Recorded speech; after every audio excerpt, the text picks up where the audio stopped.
Did you hear about Zion's ex-agent, Gina? Is this not extortion, blackmail? Like, what is this? This is public extortion by Gina. Now she wants. It's illegal, right? Well, she's the worst. This lady is the worst, and I'm not just saying that because I know nothing about her. She's the worst human on earth. Like, you sign Zion to be his marketing person. You're the person probably negotiating said Nike and Adidas deals to attend Duke. You're the one probably making this all happen.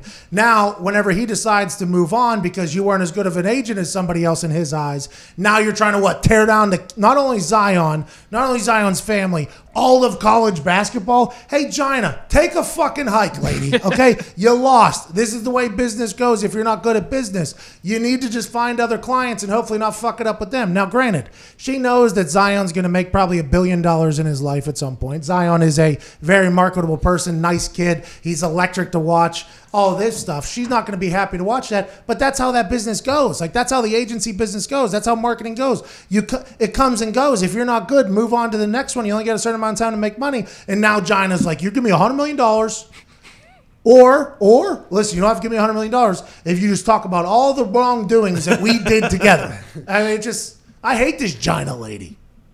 It just seems illegal to me. And it's kind of like when, say, there's a college athlete who is really good, say, during his junior year, and an agent comes to him and starts giving him like a $20,000 watch and giving him some cash under the table. Well, that agent is counting on you, that player, signing with the agent once you become eligible, once your college is over. And if you don't, they could say, well, hey, I can turn you in real quick. And if the kid was smart and had an agent come back to him, like, cool, do it. I don't care. Like, I'm in the league now. You can do whatever you want. Well, all of college basketball is going to take a hit from this, though. If the NCAA wants to. It seems like it, doesn't it? Because if you watch this, I talked about this earlier today and the other day. If you watch that Netflix thing called The Scheme, I believe it's called The Scheme. Yeah, HBO. What's his name?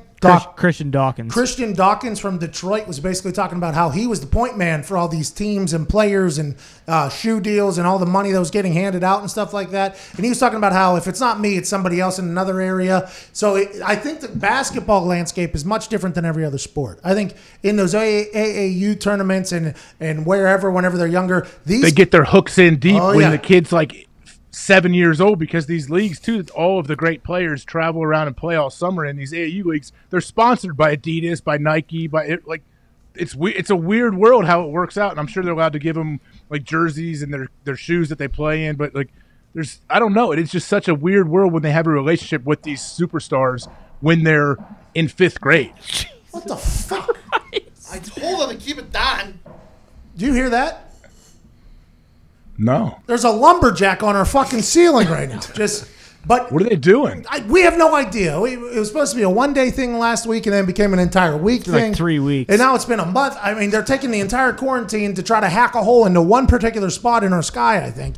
It doesn't make it, whatever. They got to do what they got to do. They got to get better. And we're looking at other buildings anyway. So let's move forward, though. But this is all to sell shoes, I think. It seems like it all revolves around which shoe company is going to get which superstar in the future. Now, granted, the coaches, they want their players, but that's all coming from the shoe companies as well, because teams are different, sponsored by different shoe companies.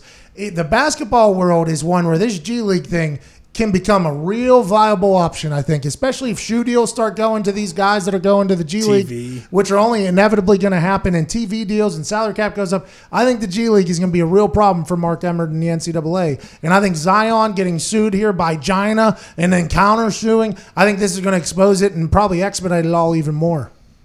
I can't wait to see how it all plays out. Like, and I want to know how deep it does go. We know there's all kind of stuff going on behind the scenes, but like, how rampant is it? And are there like average guys getting stuff? I think so. Now, the kid that's going in for the last 35 seconds when it's a blowout, I don't think they're getting anything. But I would assume that most of the starters, everywhere that matter, have been getting money probably since they were children.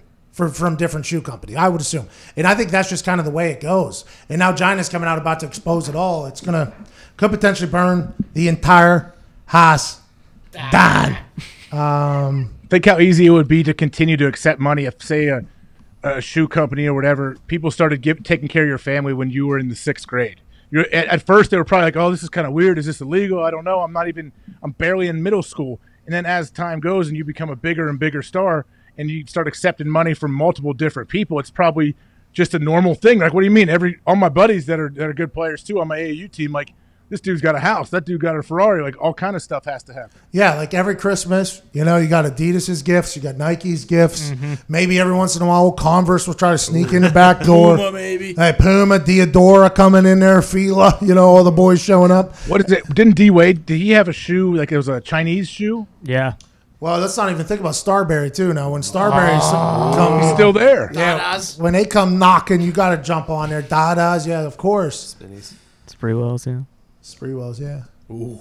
I ride spinners. Will there ever be a player in the NBA that They don't stop. has the signature shoe that even is 1/50th of what Jordans are? Oh, like yeah, the yeah. popularity. Oh yeah, Bron. I wear Bron shoes all the time. Kobe's. Good shoes. Kobe's got Kobe's good- Kobe's the closest. Yeah.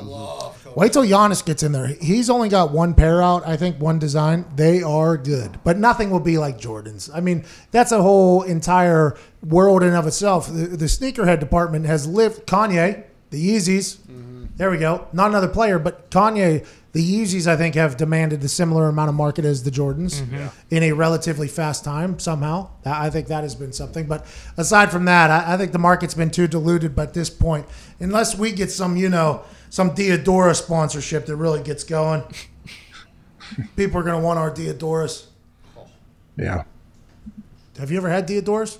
No.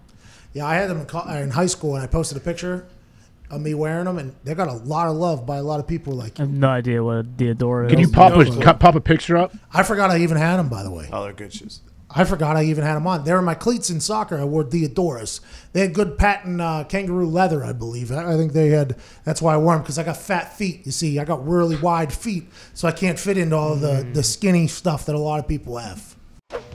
Look good, feel good, play good. Play good, pay good, live good, die good.